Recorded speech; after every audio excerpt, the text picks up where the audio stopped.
tous, j'espère que vous allez bien. Bienvenue dans l'Audi RSQ3 Sportback. Je vais vous le montrer en long, en large, en détail. Mais avant tout, l'Audi RSQ3 Sportback, c'est ça.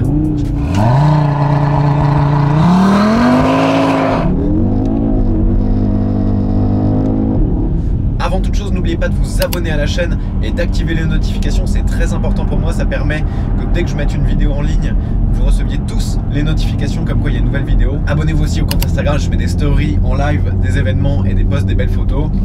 Plus d'abonnés, ça veut dire plus de vues, plus d'opportunités pour faire des essais comme ça. Je vous remercie, passons à l'essai.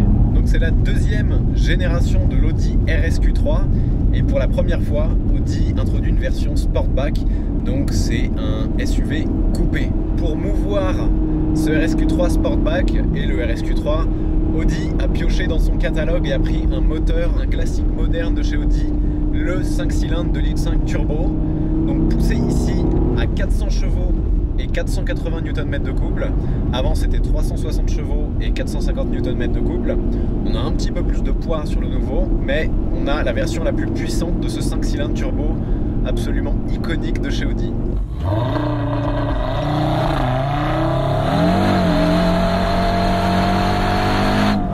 On avait peur que les beaux moteurs disparaissent, mais celui-ci et sa sonorité si particulière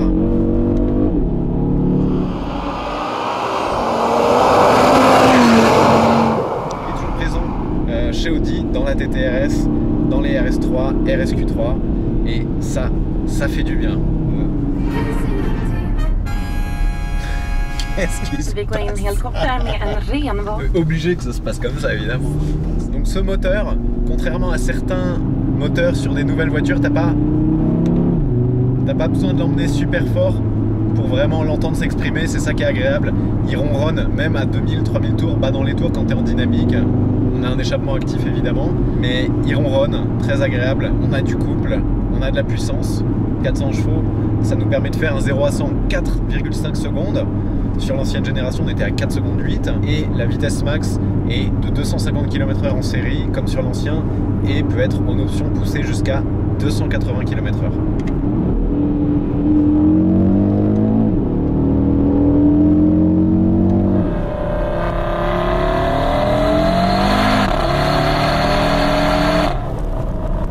Traverse une ville pour vous parler des choses ennuyeuses, à commencer par le prix.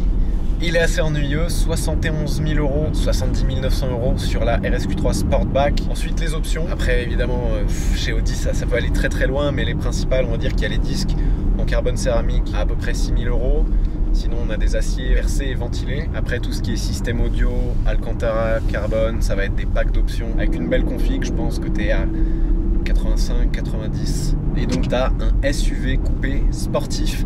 Pour moi vraiment un mini RSQ8. Bon, tu as 3 cylindres en moins, mais du coup le 5 cylindres il fait un bruit.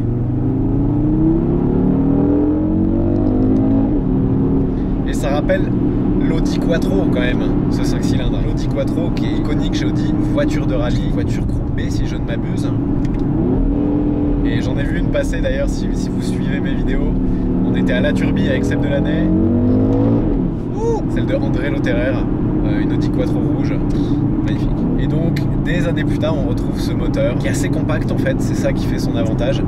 En 2018 il a été élu pour la 9e fois consécutive moteur international de l'année, 9e fois consécutive, c'est assez énorme. Aujourd'hui on est en Laponie dans des conditions hivernales.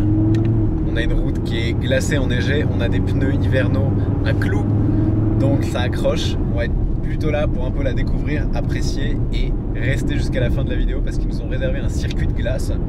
On est à côté de la ville de Avidior, j'espère que je la prononce bien. En tout cas ils ont reproduit pas mal de circuits qui existent, mais en version glace. Il y a un peu tous les constructeurs qui viennent ici pour faire leurs essais sur la glace.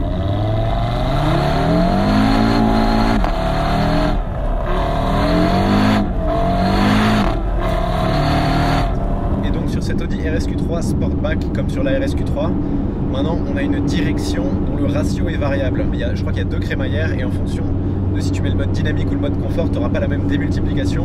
Donc de butée à butée en mode confort, tu as 3 tours de volant et en dynamique tu as 2 tours et demi. Ce qui veut dire qu'en dynamique, tu auras à mettre moins d'angle sur le volant pour faire le même virage. Et donc tes mains ont moins à bouger du volant en conditions dynamiques. Ça c'est assez sympa.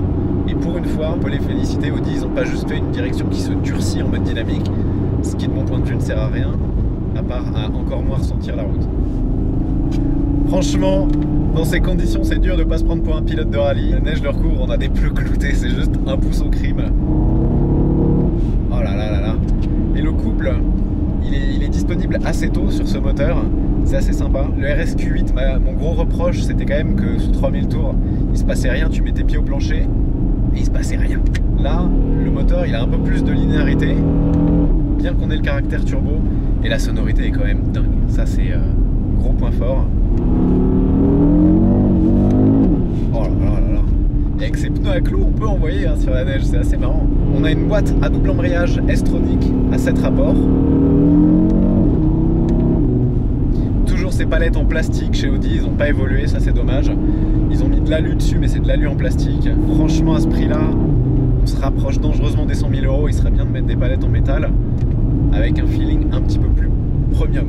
On a le volant en Alcantara qui est une option très agréable, jante un petit peu fine, je trouve que c'est pour l'instant BMW qui fait les jantes de volant les meilleures.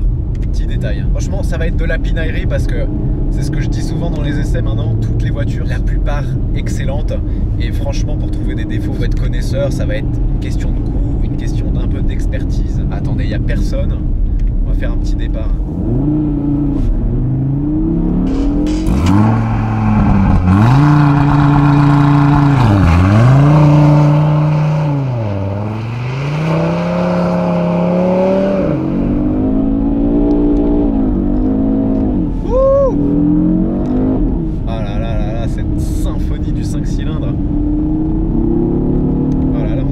On a du couple. Petit défaut de la boîte, elle est peut-être un peu longue. Parce qu'en fond de troisième, t'es déjà à une vitesse un petit peu indécente. C'est dommage, ça inciterait plus à jouer de la boîte de vitesse. Oh là là là là. On a des suspensions pilotées, donc en dynamique, elles se durcissent un petit peu. Merci. Je sais pas l'année.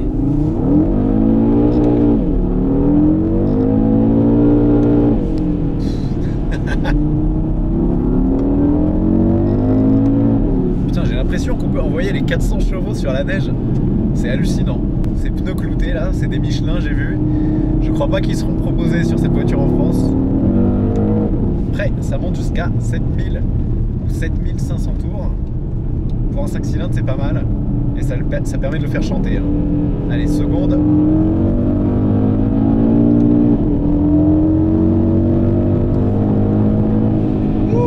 Coucher de soleil en Laponie, paysage pur, forêt, neige et un bébé de 400 chevaux, 1 tonne 8 quasiment à sec, un petit peu plus lourd que l'ancien. C'est vraiment pour moi un mini RSQ8, hein. Ils ont réussi à faire quelque chose de malgré tout assez compact. Donc ici, après, selon les couleurs, les configurations, on peut avoir plein d'éléments qui vont changer. Personnellement, je le prendrai pas en rouge jante noire. Il y en a un bleu jante grise que je vais vous montrer qui est fabuleux. Ici on a des jantes de 20 pouces noires un peu en flocon, une calandre single frame qui est toute nouvelle, elle est sans contour, regarde, donc toujours en nid d'abeille la single frame, avec une petite caméra ici, et le nid d'abeille même au milieu du sigle Audi, petit badge RSQ3 noir. Donc de série, on a les feux full LED et en option les feux Matrix laser. Ici on a ces éléments en noir laqué qui sont en option en allumat. Si on prend le pack allumat, celle-ci clairement tu as compris qu'elle avait le pack noir brillant, coque de rétro noir brillant, entourage des fenêtres noir brillant, seuil de porte noir brillant, jante noire brillante,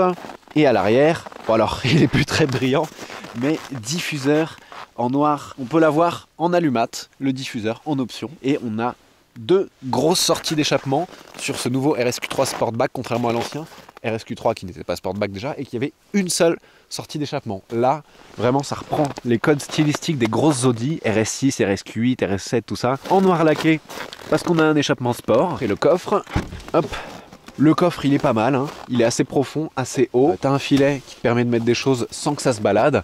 Évidemment, coffre électrique. À l'arrière, il y a de la place pour 3 adultes.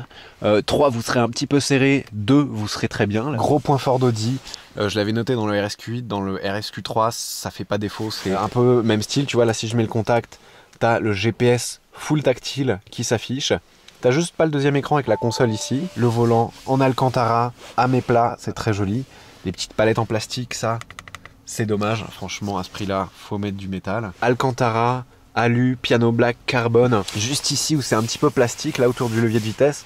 Et ce levier de vitesse qui est pas très joli. Ça, c'est dommage, ils auraient pu faire quelque chose de sympa. Là aussi, c'est un petit peu vide, c'est assez bizarre. On a les sièges, les baquets, qui sont très très jolis, avec l'Alcantara rouge là sur le côté et le cuir sur piqûre rouge en nid d'abeille. Voiture habitable, assez compacte à l'intérieur comme à l'extérieur. Et la différence du coup entre le Sportback et le pas Sportback, c'est que le Sportback il est 43 mm moins haut que le RSQ3 normal. Et puis surtout il y a cette forme à l'arrière de SUV coupé qui est super jolie. Celle-ci a les freins céramiques en option à 5 900 €. Donc des gros freins céramiques, jantes de 20 pouces à l'avant. C'est un SUV, en fait c'est la mode du SUV. Le SUV c'est le nouveau monospace dans le monde. Et avec ce 5 cylindres turbo de 400 chevaux, c'est une tuerie. Sur la neige, ça envoie, ça accroche avec ses pneus cloutés. Donc maintenant on va se diriger vers le circuit de glace. On va peut-être changer, ça va peut-être changer de couleur durant la vidéo, mais vous inquiétez pas. C'est juste qu'il y a plein de voitures ici aux essais, en Laponie. Là on a la rouge, mais ça va peut-être changer.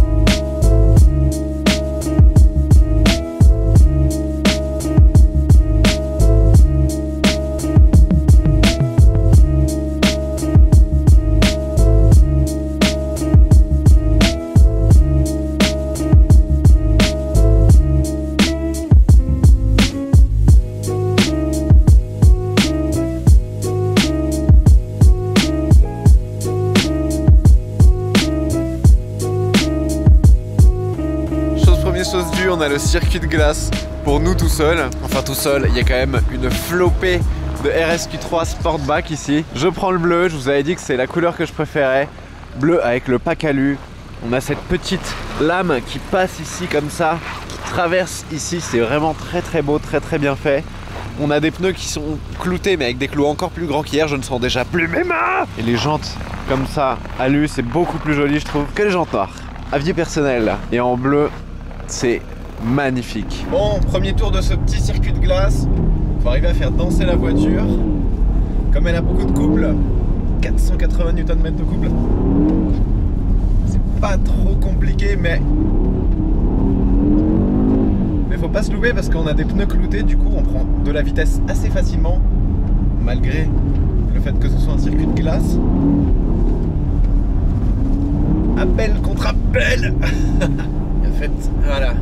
Faut pas rentrer trop vite dans les virages, faut arriver à l'inscrire au frein. Voilà. Et en fait, voilà, le frein permet de la faire pivoter.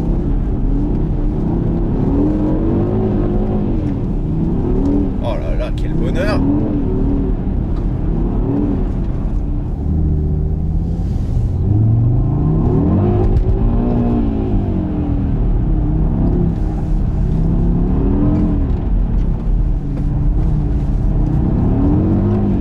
Bon, c'est pas évident, je me suis sorti une fois.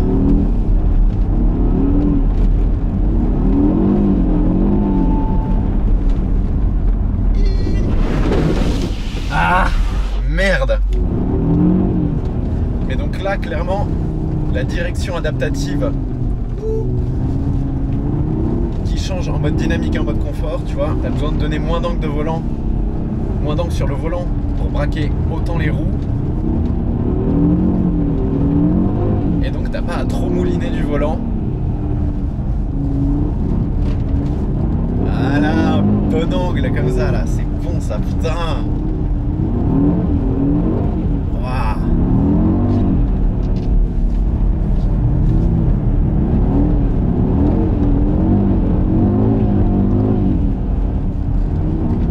Oh là là, regarde là, on surfe sur le couple. On va sortir du circuit, on va aller sur un autre circuit. Mais qu'est-ce que c'est bon! Qu'est-ce que c'est bon! Et là, le petit volant en Alcantara, mouah, Bon, nous voici sur un deuxième circuit de glace. Celui-ci est un circuit un petit peu plus rapide. Et en fait, sur l'autre, je me faisais un petit peu avoir parce que en seconde, il y a du couple et il y a de la puissance. Et en fait, on arrive très vite sur la puissance qui est un peu plus violente en seconde qu'en troisième, forcément. Et donc là, en troisième, c'est beaucoup plus progressif.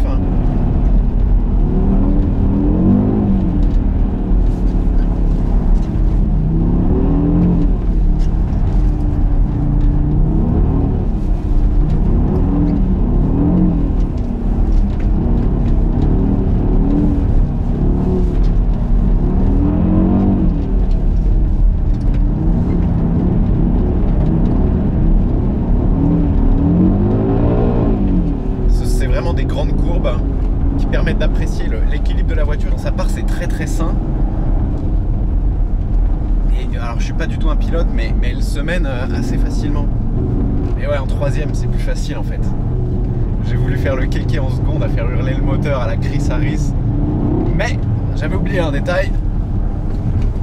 Je ne suis pas Chris Harris. Donc, on a un système Quattro 50-50 qui peut envoyer jusqu'à 100% à l'arrière.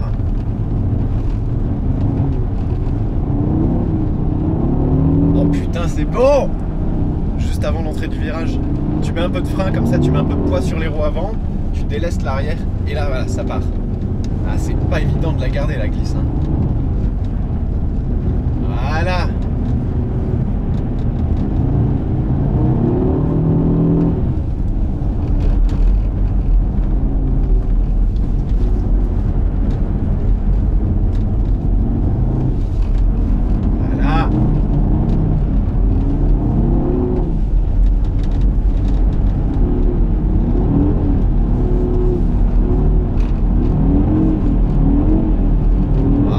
Ça c'est bon ça.